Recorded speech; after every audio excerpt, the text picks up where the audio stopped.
পেছনের কক্ষটি মনে রাখুন, যেই কক্ষে রচিত হয়েছিল পঞ্চগড়ের ইতিহাসের সবচেয়ে ন্যাক্কারজনক ঘটনা। কারণ এই কক্ষে অবস্থান করেই ইতিহাসের শ্রেষ্ঠ সন্তান, পঞ্চগড়ের শ্রেষ্ঠ বিচারক মেহেদী হাসান মন্ডল বলেছিলেন, এই অব্যবস্থাপনা, প্রশ্ন ফাঁস এবং অনিয়মের জন্য আশু তদন্ত কমিটি গঠন করা হবে। কিন্তু কোথায় সেই তদন্ত কমিটি? কোথায় সেই তদন্ত কমিটির ফলাফল, রিপোর্ট? সেটি জানতে চাই। 1404 বর্গ কিলোমিটার আয়তন এবং 11,79,843 জন জনসংখ্যার এই প্রতিভাবান এবং প্রমিসিং ডিস্ট্রিক্টে, জেলাতে হাজার হাজার তরুণ স্বপ্ন দেখে একটি সরকারি চাকুরি করে বাবা মায়ের ক্লেশ, বাবা মায়ের কষ্ট তারা ঘুচিয়ে দেবেন। কিন্তু হায়, এটি পঞ্চগড়, যেখানে চলে স্বজনপ্রীতি, মাদক ব্যবসা, প্রশ্ন ফাঁস, নিয়োগ বাণিজ্য, অব্যবস্থাপনা এবং আরো কত কি। বিচারক যখন আসামি, তখন কার উপর ভরসা করি আমি? নিয়োগ বোর্ডের নিয়োগকর্তা তথা চেয়ারম্যান জনাব মেহেদী হাসান মন্ডল, তার অনুমতি এবং নেতৃত্ব ব্যতীত এই অব্যবস্থাপনা, প্রশ্ন ফাঁস, অনিয়ম কোনোভাবেই হতে পারে না। এজন্যই সেদিন পরীক্ষার হল থেকে যারা বেরিয়ে গেছেন, তারা ওনাকে বলেছেন, স্যার কত টাকা নিয়েছেন, আমাদেরকেও বলুন, আমরাও প্রস্তুতি নিয়ে রাখবো। আমি আবারও বলছি, যত অব্যবস্থাপনা হয়েছে কমিটির চেয়ারম্যান হিসেবে আমি দায় স্বীকার করছি। এখন আমি যা শোনাবো আপনাকে, তা আপনাকে কেউ শোনাবে না। এই গভীরের অব্যবস্থাপনা ও অনিয়মের গল্প শোনানোর মতো সময় কিংবা স্বপ্ন দেখে না কোনো সংবাদপত্র কিংবা টিভি চ্যানেল। তারা তো ব্যস্ত ছাগল মতিউর আর প্রিন্স মামুন লায়লাকে নিয়ে।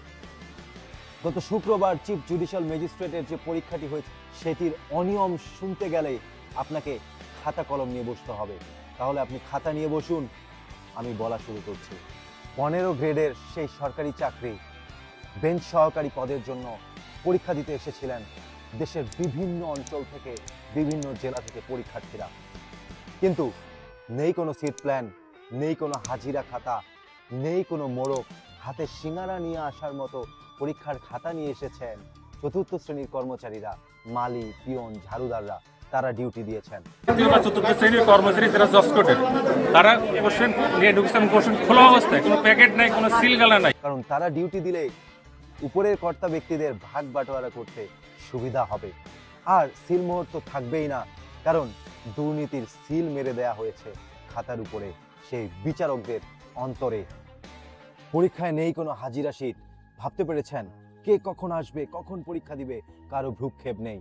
রুমে যাই দেখি কোনো রকমের সিট প্ল্যানিং নেই, তারপর আমাদের বসানো হয়েছে যে যার মতো। পরীক্ষা শুরু হয়ে গেছে কিন্তু রুম খোলা হয়নি।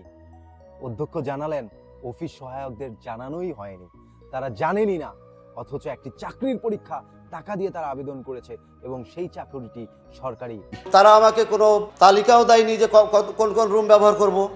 ইভেন তারা কতজনের পরীক্ষা নেবে, কত নম্বরে নেবে, কি করবে, আমাকে কিছুই বলেনি। পরীক্ষার্থী 70 জন, কক্ষে প্রশ্ন আনা হয়েছে 50টি। তাহলে কি সেই 20টি প্রশ্ন আগের রাতেই কাজ সেরে ফেলা হয়েছে, দিয়ে দেওয়া হয়েছে? শোনা গেছে 30 লাখ টাকায় এই চাকরিটি পাওয়া যায়। অনেক পরীক্ষার্থী অভিযোগ করেছেন এবং আমরা জানি এই চাকরি টাকা ছাড়া হয় না। এজন্যই এত অনিয়ম, এত অব্যবস্থাপনা। মজার ব্যাপার হলো 10টার পরীক্ষা শুরু হতে হতে শুরু হয়েছে 10টা 10-এ, কোথাও তার উপরে 10টা 15-তে। চাকরির পরীক্ষাটা ছিল সকাল 10টায়। আমি নিজে পরীক্ষা সেন্টারে ঢুকছি 10টা 10-এর উপরে, এসে দেখি পরীক্ষা শুরু হয়। আপনি ভাবতে পারেন কোথায় বাস করছি আমরা, কি স্বপ্ন দেখছে চাকরি প্রার্থীরা। অথচ এই পরীক্ষার ব্যাপারে কিন্তু জানতেন না এমআর কলেজের প্রিন্সিপাল সাহেব। কখন কিভাবে পরীক্ষা হবে তাকে ঠিকভাবে জানানো হয়নি। এই অনিয়ম শুরু হয়েছে আরো আগে, কারণ অনেকেই অ্যাডমিট কার্ড ডাউনলোড করতে পারেনি। একই প্রসিজার সবাই ফলো করেছে, কিন্তু অ্যাডমিট কার্ড ডাউনলোড করতে দেওয়া হয়নি বা তারা ডাউনলোড করতে পারেনি। সকল অনিয়ম, অব্যবস্থাপনা সম্পর্কে যখন মন্ডল সাহেবকে বলা হয়, সে মেহেদী হাসান মন্ডল নিয়োগ বোর্ডের নিয়োগকর্তা, সবকিছু যখন বলা হয়, তিনি সবার সামনে নির্লজ্জভাবে হাসছিলেন। তখন পিছন থেকে একজন পরীক্ষার্থী বলছিলেন, স্যার আপনার কি লজ্জা নেই এইভাবে হাসছেন? তৎক্ষণাৎ তিনি আবার চুপ হয়ে যান। এটাই হলো আমাদের লজ্জা, এটাই হলো আমাদের ভ্রুক্ষেপ, এটাই হলো আমাদের বিচার, বিচারকের বিচার। আহা, মণ্ডল সাহেব, আপনি এই দায় কিভাবে এড়াবেন?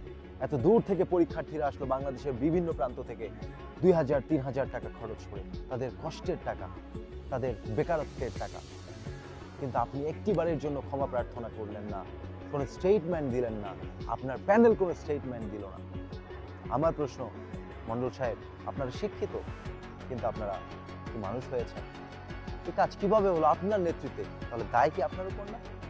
ভিতরের গল্প তো আরও অজানা।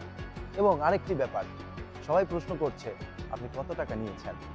আমিও বলতে চাই মণ্ডল সাহেব, আপনি কত টাকা নিয়েছেন একটু জানান, শুনতে ইচ্ছা করে। টাকার কথা তো।